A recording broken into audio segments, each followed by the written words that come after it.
divórcio, né, gente, que pode ser um pouco doloroso, né, problemático para muitas pessoas que às vezes não sabem lidar com separação, com divórcio nenhum. Então, às vezes fica naquele negócio, né, principalmente para você, né, que se uma das partes estiver atenta de como funcionam as leis, beleza.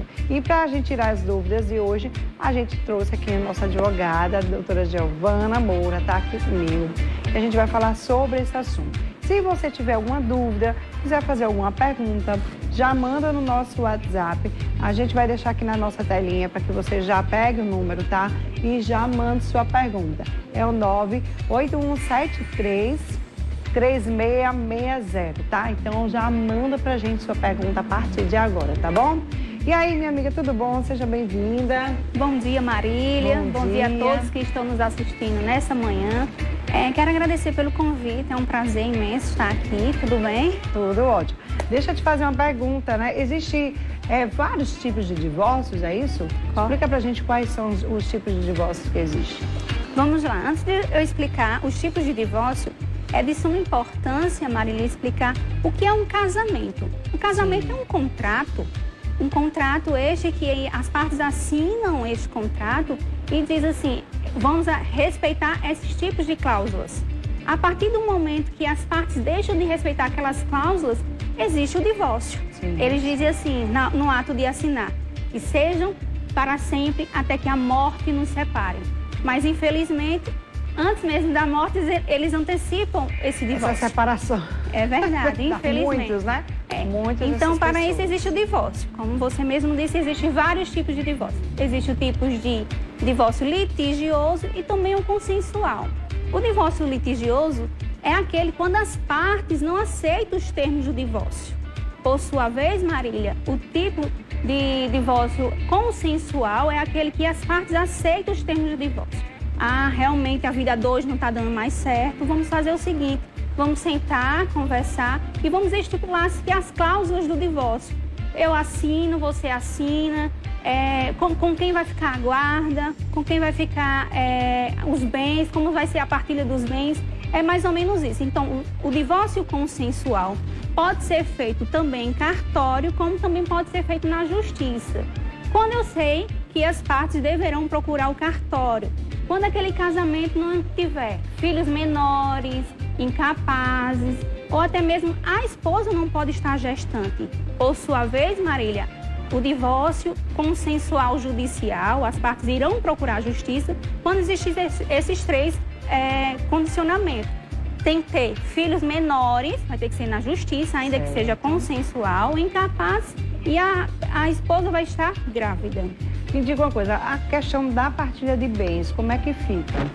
Esse é um pouco complicado, porque assim a gente tem que saber qual é o tipo de regime de bens. Mas em sua maioria, o regime adotado é aquele regime da comunhão parcial de bens. E como é esse regime? Como fica a partilha? Fica dessa forma. Todos os bens adquiridos na constância do casamento serão repartidos em partes iguais, num percentual de 50% para cá. E se for um único imóvel do bem de família, ou seja, o casal casaram-se e daí então adquiriram um bem, um único bem de família, um imóvel. E como fica essa partilha? Aí vai ter que vender o imóvel para repartir os valores. E se esse imóvel for financiado, como é que fica? Esse imóvel vai ter que ser repartido às parcelas que já pagaram no curso do casamento. Me diga uma coisa, a mesma coisa seria para quem tem união estável? Seria praticamente a mesma coisa. É, né? A mesma coisa. É como se fosse o mesmo regime da comunhão parcial de bens do casamento. Ou seja, a união estável iguala ao casamento. Aí a partilha é da mesma forma. Como é que se classifica união estável hoje?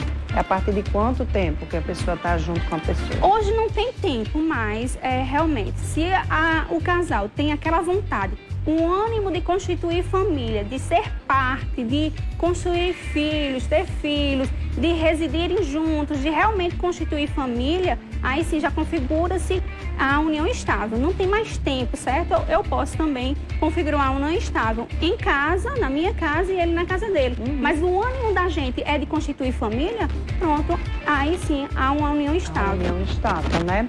Muito bem, já temos pergunta, né, Jai? É no telão? Então vamos lá, solta a primeira pergunta. Estou tentando me divorciar. Meu marido não aceita porque não quer dar pensão para meus 2 filhos. Ele diz que eu não tenho direito. Olha, filho tem direito à pensão, gente. Não tem por onde correr, né? Então, assim, essa questão da mulher quer se divorciar, mas o marido não quer para não ter que dar a pensão dos filhos? Não. A partir do momento que eles se divorciam, as responsabilidades dos pais são as mesmas. Responsabilidade, direitos e deveres para com seus filhos. Então, alimentos tem que fornecer de toda forma, independente se ele quer ou não divorciar, exatamente para negar alimentos para o seu próprio filho. Não tem isso. Ele tem que fornecer sim, até porque são os mesmos direitos. A partir do momento que são casados, ali as responsabilidades são as mesmas, mas se divorciou para com os filhos, é direito, deveres e responsabilidades. Maravilha. O que é que entra na pensão alimentícia para o filho? Alimentos engloba-se tudo, não é só o básico, né? O grosso, vamos dizer assim, o feijão, o arroz, não. Alimento engloba-se tudo. Eu falo que fome não espera. Então, alimento entra educação, saúde, vestuário, passeios, lanches que são os mais caros, então alimentos engloba-se tudo. E não temos um percentual a ser estipulado. Os magistrados não arbitram um percentual assim conforme a lei. É conforme o binômio, necessidade do menor e a possibilidade do pai. Ou seja, entra várias coisas dentro da pensão alimentícia. Porque às vezes a pessoa pensa, pensão alimentícia é só um alimento que come. Não, gente, pensão alimentícia é tudo que o filho precisa, né? Educação, principalmente a educação, alimentação, claro, alimentos, educação, saúde, né? Esses 3 são os mais importantes. Mas lembrando também que seu filho se veste, seu filho passeia, seu filho tem os lanches, como ela falou, às vezes quer fazer uma viagem com a mãe, né? Então entra tudo isso, sim. Né? Então os pais, eles têm essa responsabilidade. Se o pai ganha mais do que a mãe, a responsabilidade maior é do pai de dar a pensão alimentícia, ou vice-versa, né, doutor? Ou vice-versa, exatamente, Tem que respeitar esse binômio, necessidade do menor e a possibilidade do pai. Quem fica com o filho, né? Isso. Por exemplo, a mãe fica com o filho. A mãe tem a residência fixa do filho. A pensão, então, quem fornece os alimentos é o pai. É o pai. Ou né? Vice-versa, né? Exato. Vamos lá, tem mais uma pergunta. Bom dia, estou separada de corpos há 40 e poucos anos. Não construí nada com ele, nem temos filho, nem sei de notícia dele. Se eu for me divorciar, ele vai ter algum direito? Gente, mais de 40 e poucos anos, já faz tantos anos, né? Sim. Assim, sendo bastante sincera, não. Ele vai ter direito a quê? Porque ela mesma falou que não construíram nada. Nada juntos, né? Durante então... esse período. Fica meio complicado, né? Bom, quanto tempo dura até que finalize assim, todo esse processo de divórcio? É muito demorado? Vai depender. Se o divórcio for consensual, que pode ser feito em cartório, como eu havia falado, e também pode ser na justiça, no cartório são até 3 dias. Se for um divórcio consensual na justiça, pode ser até 3 meses. E se for um divórcio litigioso, Marília, pode ser até 3 anos. Existe, assim, a possibilidade, né, da pessoa desistir. Eu quero desistir do divórcio, né? E aí, como é que faz? Sei lá, tá para divorciar e aí quer desistir. E aí, tem como? Sim, com certeza. Como qualquer outro processo, né? A gente pode ajuizar uma ação, adentrar com qualquer ação e não seria diferente no divórcio. No meio do processo, a gente pode pedir a desistência, só que temos que ter 2 requisitos aí a ser cumpridos. Quais sejam? O primeiro é a parte que adentrou com a ação de divórcio vai e por motivos outros, claro, pediu a desistência. Não, eu me arrependi, não quero. Não é isso mesmo que eu quero divorciar, então eu vou pedir a desistência. Se ela pedir antes da outra parte ser intimada, aí cabe ao magistrado realmente a extinguir o processo, sem resolver o mérito e está tudo bem. Mas se ela for adentrar com a ação de divórcio e no meio do processo ela pedir a desistência e ele já for intimado, já se defendeu, vai caber a ele ainda concordar sim ou não se ele desiste. Não, eu não quero mais, eu fui pego de surpresa, como assim? Não quero, vai depender dele se ele vai querer desistir do processo sim ou não. E a guarda dos filhos, né? Como é que é essa questão da decisão de quem fica com os filhos? Como é que fica? É a parte mais complexa de um processo de divórcio. Pode ser feito nos próprios autos do processo, do divórcio, como também pode ser em processos diferentes. Acontece, Marília, que aqui a gente esquece agora o direito, em tese, dos divorciandos, dos pais, dos genitores, e agora a gente vai no melhor interesse do menor. Aqui a gente está falando deles agora. Então, assim, como fica a guarda? O melhor regime a ser adotado hoje é o regime da guarda compartilhada, porque os pais estão sendo como guardiãos da criança. Então, é melhor para o menor ter a companhia sempre do pai e da mãe. E como é esse regime da guarda compartilhada? A guarda compartilhada é assim, fica os dois como sendo guardiãos, sendo que um dos pais tem a residência fixa do menor e o outro tem o direito de regulamentar o direito de visitação. No caso, é a cada 15 dias, pode ser esse direito de visitação livre, fique à vontade. Como pode ser feito em audiência, acordo ou também pode ser proferido em sentença. Aí cabendo recurso, né, para aquele pai que ficou insatisfeito. Não porque ela ficou com a guarda, com a residência fixa, não, eu quero essa residência fixa. Aí sim cabe recurso. Mesmo a pessoa ficando com a guarda, quem fica com a guarda é quem recebe a pensão para o filho, não é isso? Isso, quem ficou com a guarda sendo compartilhada, os dois têm a guarda. Os mesmos direitos, deveres e responsabilidades. Contudo, quem ficou com a residência fixa, o outro tem o dever de fornecer os alimentos. Sim, com certeza. Vamos lá, tem mais uma pergunta. Solta aí. Oiê. Bom dia, tenho uma dúvida. Quando me casei, meu esposo já tinha uma casa, porém essa casa foi vendida e compramos outra maior. Temos um filho de 3 anos. Tem algum direito? Ou seja, ele já tem uma casa, vendeu e compraram outra maior. Depois que casou, aí já tem um filho de 3 anos. E aí, como é que fica agora? É assim, qual foi o regime que eles adotou? Foi o regime da comunhão parcial de bens? Sim. Se ele já tinha uma casa, um bem particular é só dele no ato do divórcio. Se eles compraram durante o segundo imóvel, conforme ela falou, durante a constância do casamento, será repartidos em partes iguais.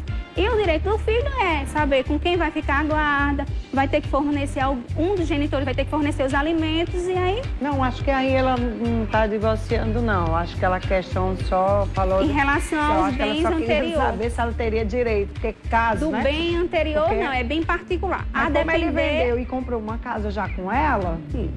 Aí já era, o bem anterior que ele tinha. É bem anterior, ele que quis, é particular, né, dele. Ele que quis vender e comprar uma casa maior, né? Isso. Então ela terá direito a essa casa. Essa casa nova que comprou. Agora sim, né?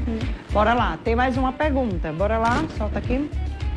Bom dia, meu esposo do primeiro casamento tem 2 filhos. A parte da casa ele deu às crianças. Agora ele construiu uma comigo e tem uma filha. Os filhos dele vai ter direito, doutora? Entendeu aí o negócio? Ele tem uma só. Meu esposo, o primeiro casamento, tem 2 filhos e a parte da casa ele deu às crianças. Certo? Aí agora ele construiu uma comigo, uma casa com a outra casa. E tem uma filha. Os filhos dele vai ter direito a essa casa também? A nova? Acho que sim, né? Com certeza, também, Marília. porque é filho dele. Sim, com certeza. Agora, a resposta é, não podemos falar de herança de pessoas vivas. Até que realmente ele esteja vivo, a casa dele e dela. Aí, quando, porventura, ele vier a falecer, aí sim, a gente sim vai transmitir dela, automaticamente 50% e 50% dos filhos. Vai dividir os filhos, corretamente. É isso? Eu já sou expert. Vamos lá, tem mais pergunta? Gente, olha só, tem muita gente aí que está em casa, pode estar tirando dúvidas, pode mandar também, tá, gente, áudio, né, sobre essa questão de divórcio, você está se divorciando, se divorciou, como é que está sendo aí a sua questão desse divórcio, dessa separação. Tem gente que é uma briga constante, né? Meu Deus, como evitar essas brigas? Como evitar brigas, né, durante esse período desse processo de divórcio? É complicado, por isso mesmo existe o divórcio litigioso e o consensual, porque assim, em sua grande maioria, até foi um tema de pergunta aí agora, que eles ficam preocupados em custear, seja em parte de bens, como também de fornecer alimentos. Então é aquela frase, que é aquele clichê que tem que ser dito, meu bem e meus bens. Então verdade. Realmente tem sempre confusão aí. Essa questão do valor, né, da pensão alimentícia, ela é em cima de quê? O valor vai em cima tem que de ser quem? respeitado o binômio, necessidade e possibilidade. Não temos um percentual a ser arbitrado realmente, a ser realmente constituído para dizer, tem que ser 50% do valor dos rendimentos do genitor, a título de exemplo. Não, a gente tem que saber realmente respeitar as necessidades e a possibilidade. Às vezes, a mãe requer um salário mínimo ou 2 salários mínimos, mas o pai não tem condição de fornecer. Então, a gente tem que... Quando tem, beleza, né? Agora, quando não tem, né, gente? Tem gente que ganha, às vezes, um salário mínimo e aí não tem como ele dar 50%, até porque ele tem que sobreviver, tem que pagar aluguel, tem um monte de não coisa. Não pode comprometer a subsistência dele. Agora, quando tem muito dinheiro, né? Aí dá certo. Bora pode lá. dar até mais. Dá até mais, tem que dar até mais um pouquinho. É para seu filho, né? Bom dia, eu sou Valdeci e morei com uma mulher de 30 anos. Ela tinha 8 filhos, nenhum era meu. Feita Serena, faz 11 anos que ela faleceu. Tem uma casa. Os filhos dela têm direito? Eita, tem 8 Vamos filhos. Bom, e eles têm uma casa. Se eles têm uma casa, e aí nesse caso, hein? Os filhos dele não é dele, mas ele tem uma casa com ela. Eu entendi isso, não foi não, Jai? Eu também entendi. Eu acho que os filhos têm direito, Tem não? direito, porque sim. Porque se ele tem uma casa com ela, e ele casou com ela, sabendo que ela tem 8 filhos... Aí os filhos dela têm direito aos 50% que faz jus a dela. ela. Tem sim direito, com certeza. Exatamente. Se compraram durante essa constância do casamento, entendeu? Se compraram durante o casamento, gente, você tem direito, sim. Os filhos têm. Os filhos têm direito. 8 filhos, 50% vai ser dividido. 8, eita, vai ter que ser, né? Fazer o quê? Bom, gente, vou pro intervalo bem rapidinho, eu volto já, tá certo? A gente